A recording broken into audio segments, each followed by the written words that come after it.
प्रभु परमेश्वर का मैं फिर एक बार धन्यवाद देता हूँ। प्रभु ने हमें यह दिन दिखाया ताकि हमारे द्वारा उसकी स्तुति और आराधना हो सके। हालेलुया। प्रियो, मैं आप सबों को आज के इस पवित्र दिन में इस चैनल के द्वारा शुभकामनाओं को देता हूँ। हालेलुया। प्रियो, परमेश्वर जो दिन मेरे और आपके जीवन में लेकर आता है, वचन कहता है वो अनुग्रह, कृपा और दया के साथ ही आता है। हालेलुया। प्रियो, हमारे जीवन में ऐसी अनगिनत बातें हैं, ऐसी अनगिनत परिस्थितियां हैं जो हमें अक्सर निराशा की ओर लेकर जाती है, परंतु वचन कहता है जैसे ही मन में मसीह का और उसके वचनों का ख्याल आता है, हमारी परिस्थितियां डरने लग जाती है। हालेलुया। क्योंकि हम सब जानते हैं उन विकट परिस्थितियों को, उन परेशानियों को, उन उदासियों को, निराशाओं को उंडेलने वाला शैतान यीशु के नाम से कांपता है। हालेलुया। वचन में लिखा है दुष्ट आत्माएं यीशु के नाम को जानती है और उससे कांपती है। हालेलुया। परमेश्वर का धन्यवाद हो। और आप सबों को मैं धन्यवाद देता हूं कि आप दिन प्रतिदिन लगातार वचनों को सुन रहे हैं। परमेश्वर आपके बुद्धि और ज्ञान को बढ़ाता चला जा रहा है। प्रभु आपकी समझ और प्रवीणता को स्थिर करता चला जा रहा है, ताकि आप सत्य को जान सके और सत्य आपको आजाद कर सके। हालेलुया। हम पिछले कई दिनों से, तकरीबन एक हफ्ते से हम लोग स्वर्गदूतों के विषय में अध्ययन कर रहे हैं और प्रभु का धन्यवाद हो कि परमेश्वर लोगों के जीवन में इन वचनों के द्वारा कार्य कर रहा है। हालेलुया। मुझे बड़ा आनंद होता है जब लोग मुझे फोन कॉल्स करते हैं, मैसेजेस करते हैं, अपने कमेंट्स देते हैं कि कोई बात जो बात उनको समझ में आती है, कैसे प्रभु उनके जीवन में कार्य कर रहा है। कई बार लोग मुझे लिखकर भेजते हैं, ब्रदर हमको ये बात समझ में नहीं आई, तो मुझे भी प्रभु सामर्थ्य से भरता है और भेद की बातों को बताता है, ताकि मैं उन तक परमेश्वर के शुभ समाचार का संदेश ज्यों का त्यों पहुंचा सकूं। हालेलुया। प्रियो, आइए आज फिर एक बार हम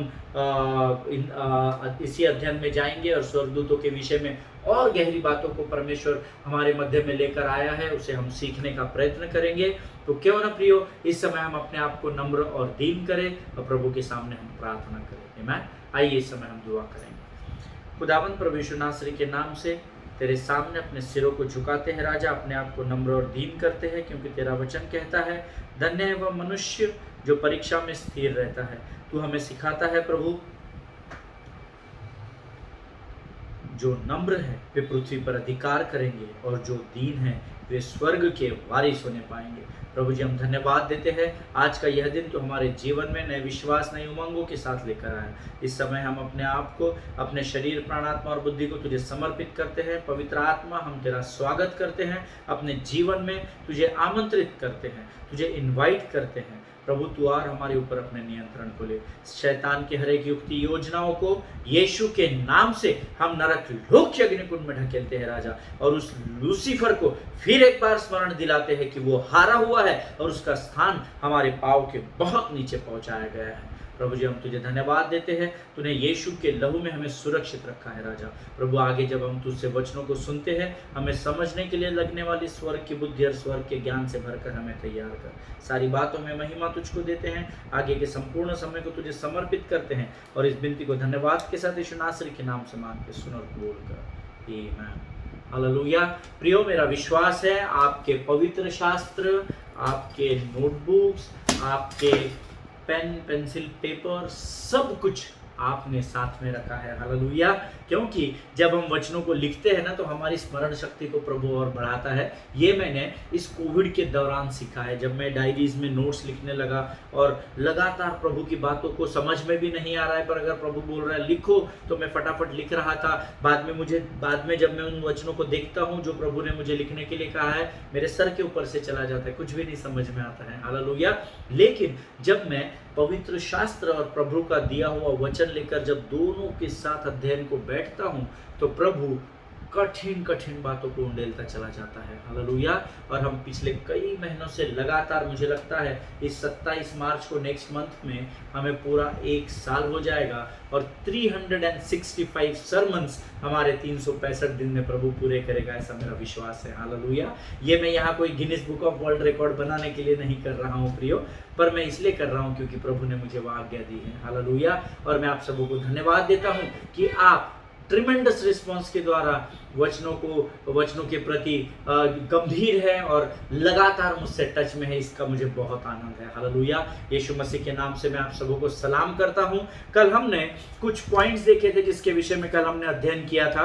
पहला पॉइंट में फिर एक बार आपको रिमाइंडर देता हूं, angels are organised by authority, उसके ऊपर हमने अध्ययन किया। दूसरा कल हमने पॉइंट सीखा, angels understand the importance of authority.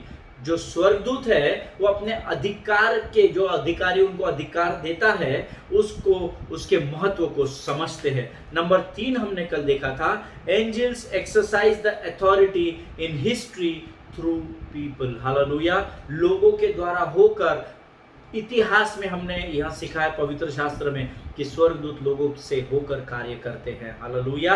और मैंने आपको कल एक वचन अंतिम समय में इस तीसरे पॉइंट का अध्ययन करते हुए आपको बताया था।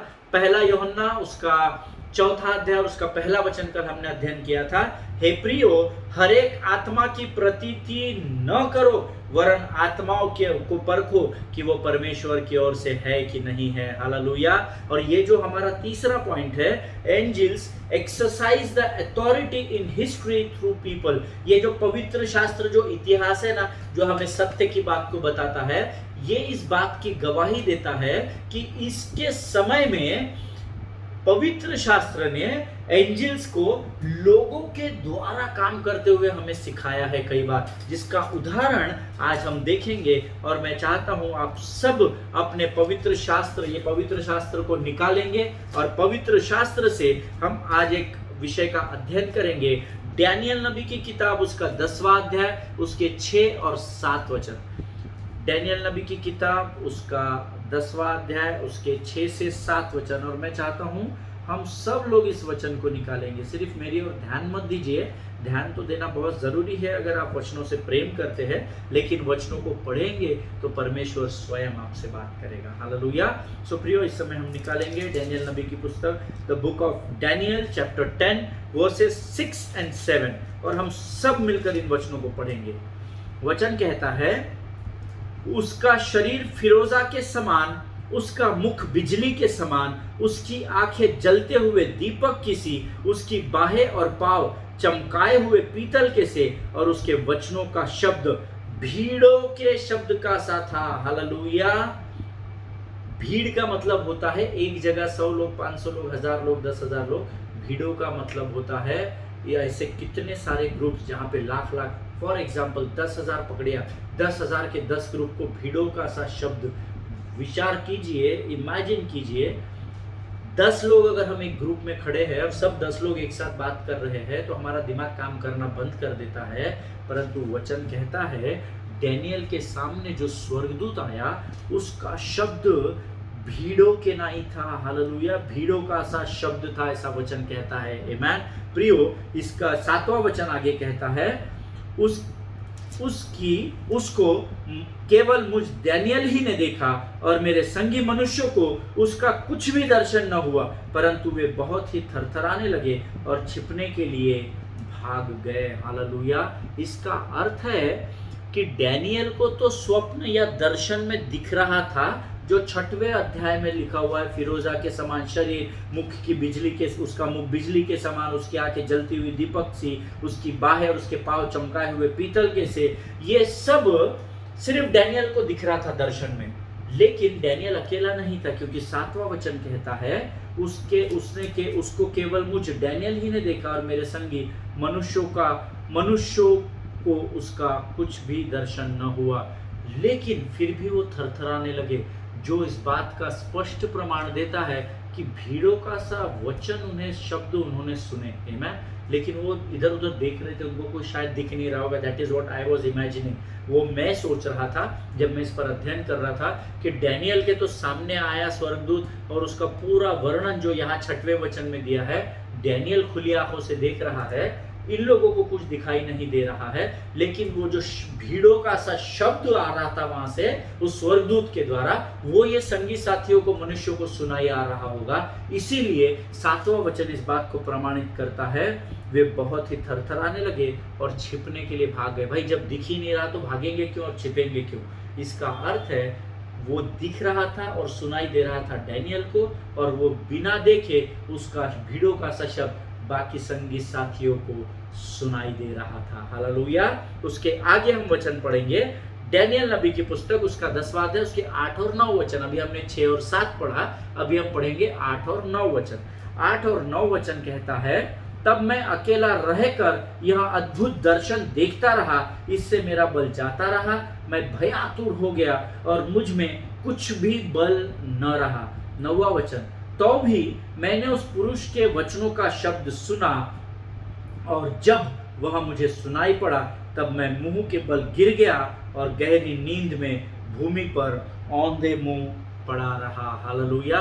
बाकी लोग तो थरथरा गए और छिपने के लिए स्थान दे ढूंढने लगे, लेकिन वचन कहता है, 9वां वचन ना आप अंडरलाइन कर लीजिए, बहुत इंपॉर्टेंट वर्ड है। इसके ऊपर एक पूरा सरमन प्रचार किया था मैंने कई सालों पहले एक कलीसिया में, नॉर्थ इंडिया में, और प्रभु ने बहुत काम किया था। ये बहुत पावरफुल वर्ड है 9वां वचन, इसको आप अंडरलाइन कर ले। तो भी मैंने उस पुरुष के वचनों का शब्द सुना, और जब वह मुझे सुनाई पड़ा तब मैं मुंह के बल गिर गया और गहरी नींद में भूमि पर औंधे मुंह पड़ा रहा। हालेलुया। प्रियो, स्वर्गदूत बहुत शक्तिशाली होते हैं। हालेलुया। वो आपके और मेरे जैसे मनुष्य के रूप में ही आते हैं। उसका हम आगे और इंटरेस्टिंग टॉपिक है, हम इसका और गहराई से अध्ययन करेंगे। लेकिन यहाँ वचन कहता है कि अद्भुत रीति से मैं दर्शन देखता रहा और मेरा बल जाता रहा और मैं औंधे मुंह गिर गया। बाबा मेरे को समझ में नहीं आया अभी मैं क्या करूं, लेकिन औंधे मुंह गिरा रहा, मरणहार परिस्थिति में चला गया, बल चला गया, फिर भी उस पुरुष के वचनों को डैनियल सुन रहा था। हालेलुया। इसके बाद हम पढ़ेंगे 10, 11, 12 और 13 वचनों को। ध्यान से सुनना और मन लगाकर पढ़ना। आमीन। डैनियल नबी की किताब the book of Daniel chapter 10 versus 10, 11, 12 and 13 हम रीड करेंगे। 10वां वचन कहता है, फिर किसी ने अपने हाथ से मेरी देह को छुआ और मुझे उठाकर घुटनों और हथेलियों के बल थरथराते हुए बैठा दिया। अब ये जो थरथराना है, ये स्वर्गदूत नहीं थरथरा था, ये डैनियल थरथरा रहा था। हालेलुया। क्योंकि ये वीक हो गया था, औंधे मुंह गिरा पड़ा था। तभी अचानक से किसी ने अपने हाथ से डैनियल की देह को छुआ और मुझे उठाकर घुटनों और हथेलियों के बल थरथराते हुए बैठा दिया। आप इमेजिन कर सकते हैं डैनियल कैसा बैठा होगा। मैं अभी यहाँ पर लाइव अगर रहता तो आपको ज़रूर पोजीशन करके बताता, लेकिन वो घुटनों के बल बैठा होगा, गर्दन नीचे होगी, हाथों को उसने ज़मीन पर रखा होगा और थर थर थर थर थर थर करते हुए वहाँ पर बैठा हुआ होगा। हालेलुया। आगे वचन कहता है, तब उसने मुझसे कहा, अर्थात उस स्वर्गदूत ने डैनियल से कहा, हे डैनियल, हे अति प्रिय पुरुष, जो वचन मैं तुझसे कहता हूँ उसे समझ ले। आमीन। समझ ले को अंडरलाइन करो।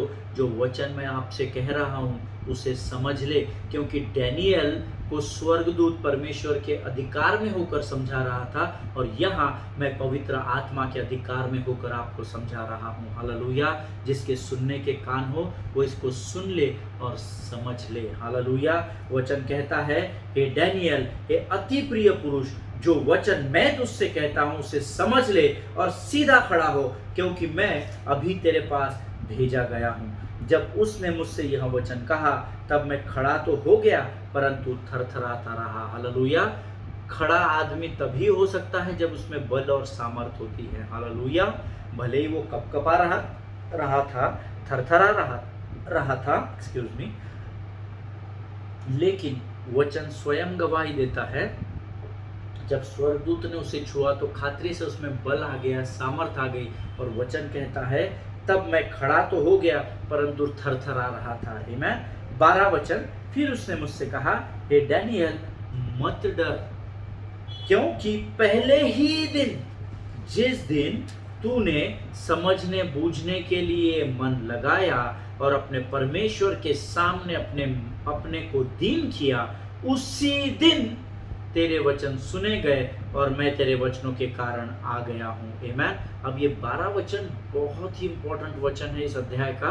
मैं चाहता हूँ आप इसमें कुछ शब्द अंडरलाइन करें। पहले ही दिन, इसको आप अंडरलाइन कर ले, पहले ही दिन, वेरी फर्स्ट डे।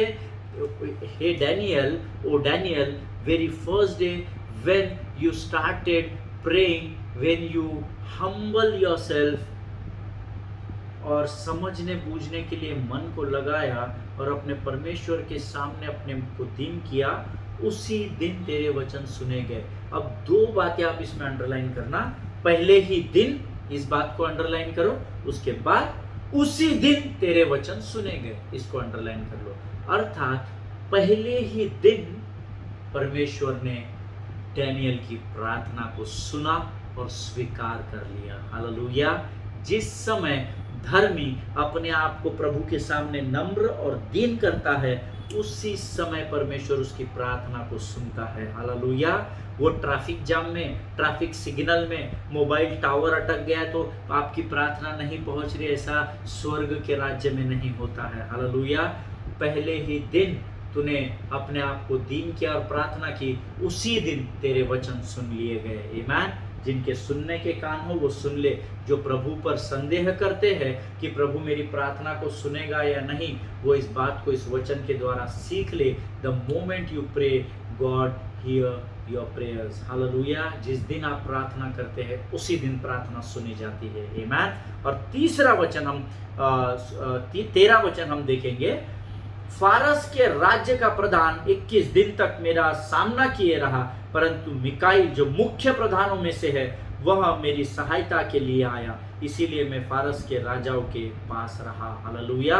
प्रियो, ये 10, 11, 12, 13 वचन हमें बताते हैं कि जिस दिन डैनियल ने प्रार्थना की उसी दिन उसकी प्रार्थना सुन ली गई, और जब स्वर्गदूत स्वर्ग से प्रार्थना का उत्तर लेकर आ रहा था तब क्या हुआ वो हमने 13वें वचन में पढ़ लिया है। फारस के राजा को यहाँ पर दर्शाया गया है जो स्वर्गदूतों के, जो स्वर्गदूतों के नहीं, अंधकार की ताकतों के बारे में और लूसीफर के बारे में बता रहा है।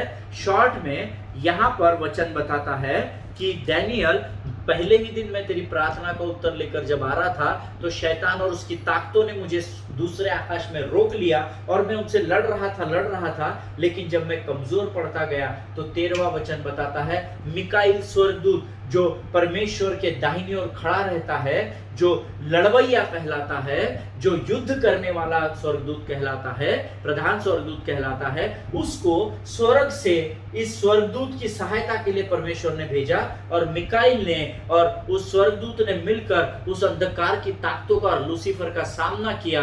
और उसके बाद आगे इतिहास अर्थात वचन बताता है कि वो उत्तर लेकर, देख मैं भी तेरे पास आया हूँ। हालेलुया। आज अगर आपकी किसी प्रार्थनाओं का उत्तर नहीं मिला है तो उसका एक ही कारण है, ये नहीं कि प्रभु ने प्रार्थना को सुना नहीं है, पर कारण ये है कि आपकी प्रार्थना का उत्तर लेकर जो स्वर्गदूत उतर रहा है वो दूसरे आकाश में उन अंधकार की ताकतों के साथ आपके उत्तर के लिए, जिसको हाँ और आमीन में प्रभु ने दिया है, उसके लिए उस दूसरे आकाश में लड़ाई लड़ रहा है। हालेलुया। मीन्स एक ना एक दिन आपकी प्रार्थना का उत्तर प्रभु की योजना में आएगा, जैसे डैनियल के पास 21 दिन के बाद आया। हालेलुया।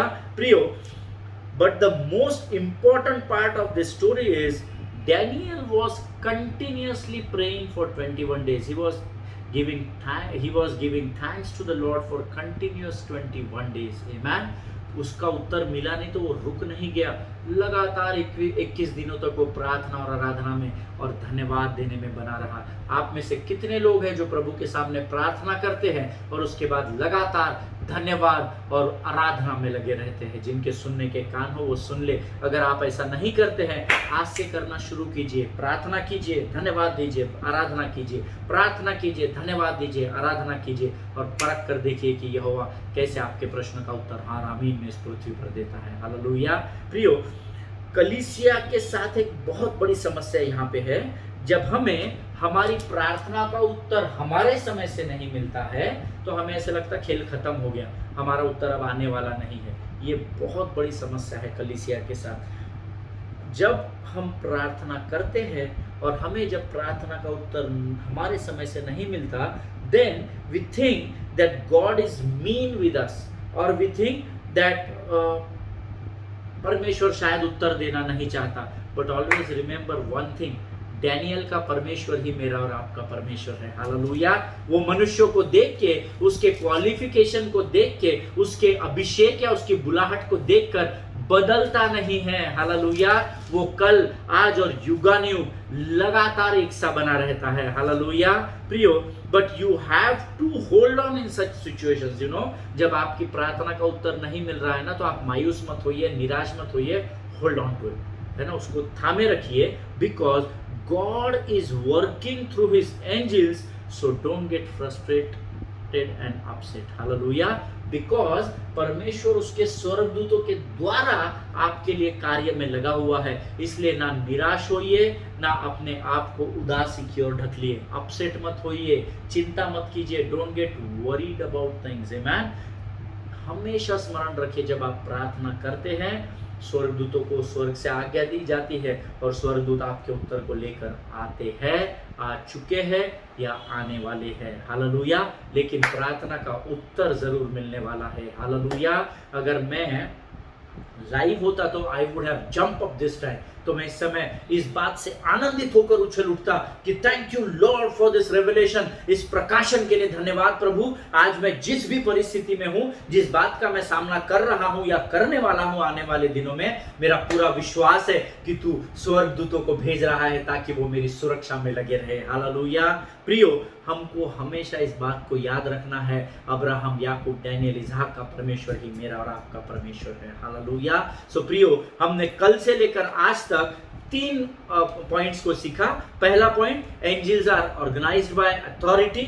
दूसरा point, angels understand the importance of authority. और तीसरा हमने देखा, angels exercise the authority in history through people. Hallelujah, लोगों के जीवन में कैसे स्वर्गदूतों के द्वारा परमेश्वर काम करता है, इसको हमने सीखा है। Hallelujah. Now we will go to jump up over number 4। हम आज चौथे पॉइंट के कुछ भाग को देखेंगे, और आप जो नोट्स लिख रहे हैं वो लिख सकते हैं। Angels are activated only and only by authority. Hallelujah, स्वर्गदूत जो है वो केवल उनके अधिकारियों के द्वारा ही कार्य करते हैं। Hallelujah, whether they are good angels और बैड एंजल्स। मैंने आपको बताया था, गुड एंजल्स का अधिकारी यीशु मसीह है, बैड एंजल्स का अधिकारी लूसीफर है। हालेलुया, पर ये दोनों अंधकार के स्वर्गदूत और स्वर्गदूत, अंधकार के दूत और स्वर्ग के दूत, ये दोनों अपने अपने अधिकारियों के द्वारा दिए गए निर्देशों का ही पालन करते हैं। हालेलुया प्रियो, वचन हमें सिखाता है कि हम सब के ऊपर परमेश्वर ने अधिकारी नियुक्त किए ना, पृथ्वी पर भी किए हैं, विजिबल वर्ल्ड में भी है, इनविजिबल वर्ल्ड में भी है। मैंने आपको बताया परमेश्वर दोनों राज्यों में पैरेलल चलता है ना। स्वर्ग का राज्य है इसलिए ऊपर, अंधकार का राज्य है इसलिए नीचे, पृथ्वी का है तो कोई वैल्यू नहीं, ऐसा नहीं। Both the seen and the unseen world works parallel, हमेशा याद रखिए। इसीलिए वचन कहता है, जब दो लोग किसी बात को मिलकर इस पृथ्वी पर बांधते हैं तो वो बात स्वर्ग में बन जाती है।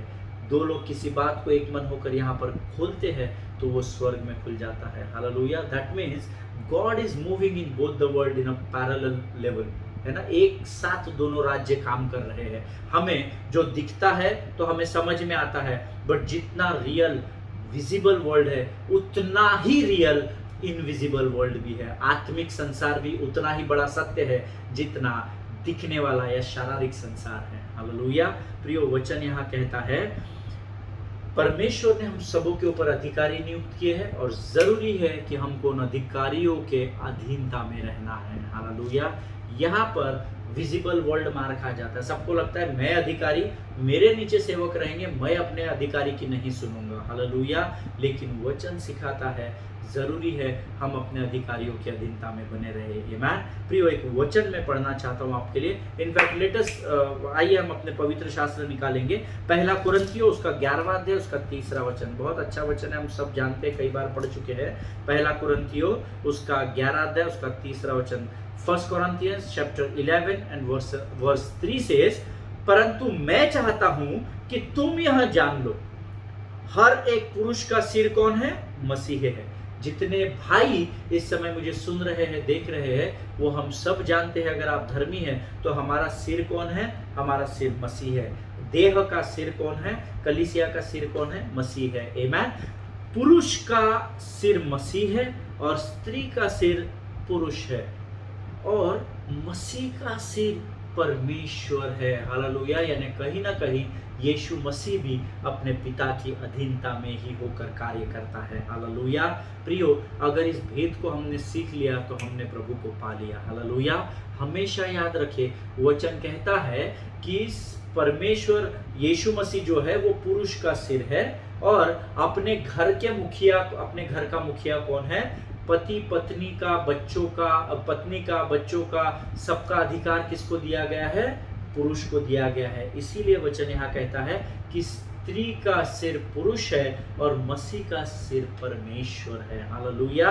प्रियो, यह वचन हमें बताता है कि यीशु मसीह स्वयं अपने पिता के अधिकार में होकर ही काम करता था। इसीलिए वचन कहता है कि जो कुछ भी पिता मुझे बताता है वो ही मैं करता हूँ। हालेलुया। क्या आज आपके पासबान, आपके अगुए, आपके अधिकारी आपको जो बताते हैं वो आप कर रहे हैं क्या?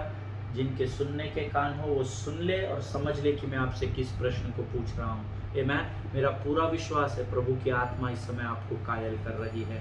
आमीन। अगर आप अधीनता में नहीं है तो आप अंधकार में हैं। Always remember. हालेलुया। अगर आप अधीनता में हैं तभी आप शैतान का सामना करोगे और वो आपके सामने से भाग निकलेगा। हालेलुया। प्रियो, पहला कुरिन्थियों उसका 11वां अध्याय speaks about the authority in worship. अगर आप उसको मेरे पवित्र शास्त्र में लिखा है कि 11वें अध्याय का जो हेडिंग है आराधना में सिर ढापना, ऐसा मेरे पवित्र शास्त्र में लिखा है। पहला कुरिन्थियों उसका 11वां अध्याय, मुझे पता नहीं आपके पास कौन सा वर्जन है, लेकिन मेरे पास जो वर्जन है ना, इस वर्जन में 11वें अध्याय के ऊपर लिखा हुआ है आराधना में, यहाँ पे लिखा हुआ है, देखिए मैं आपको दिखाता हूँ। आराधना में सिर ढापना, आपको दिख रहा होगा, आराधना में सिर ढापना है ना। The first Corinthians chapter 11 speaks about worship, है ना। इसको आप जरूर इस अध्ययन के बाद पढ़िएगा, बहुत मन लगाकर पढ़िएगा। इसमें टोटल 33 वचन है, 33 verses are there in first Corinthians chapter 11 which speaks about how to worship। बहुत ही गहरा अध्ययन है और मेरा सबसे फेवरेट सब्जेक्ट है प्रेज एंड वर्शिप। आराधना में क्या करना चाहिए, कैसे अधीनता में होकर आराधना की जाती है, वो यह वचन हमको सिखाता है। Amen. It speaks about worship. Amen. और नाउ अगर हम उसके पहले का एक वचन हम उसमें से और पढ़ेंगे, पहला कुरिन्थियों 11वां अध्याय उसका 10वां वचन। First Corinthians chapter 11 and verse 10 says, इसीलिए स्वर्गदूतों के कारण स्त्री को उचित है कि अधिकार अपने सिर पर रखे। हालेलुया। इसीलिए स्वर्गदूतों के कारण, इसको अंडरलाइन कर लो, स्वर्गदूतों के कारण स्त्री को उचित है कि अधिकार अपने सिर पर रखे। हालेलुया। इसके आगे बहुत गहरी बातों को प्रभु ने बताया है, पर अगर मैं अभी शुरू करूंगा ना तो आप लोगों को समझ नहीं पाएगा, क्योंकि हमारा समय ऑलमोस्ट समाप्त हो रहा है। इसीलिए आज हम इस अध्ययन को इसी एंड नोट पे खत्म करेंगे। पहला कुरिन्थियों 11वां अध्याय उसका 10वां वचन है मैं, और कल हम यहीं से शुरू करेंगे। हालेलुया।